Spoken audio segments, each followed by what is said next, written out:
जब होगा इस धरती पर पर्यावरण का सम्मान, तभी होगा सुरक्षित सबकी जान। पर्यावरण रक्षा का लो संकल्प, पृथ्वी को बचाने के लिए यही है एक विकल्प। A very good morning to everyone. I am Sriyanshu Sekhar from class 5.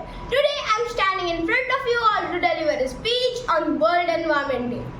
The day dedicated to raising awareness and taking action for the protection of our planet. Our environment is our lifeline, provides us with clean air, food, water and other essential resources that are needed for the survival. World Environment Day is celebrated every year on 5th June.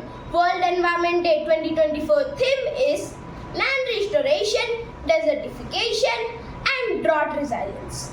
Under the slogan One Land, One Future, we are #Generation Restoration.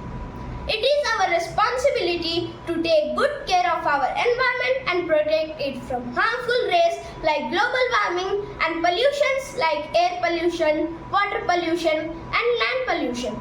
So let's pledge to protect our environment and make a cleaner and more sustainable world where we can live for future generations. Our earth is not a planet, it is our home. So let's pledge to take good care of our home. Happy World Environment Day to all. Thank you.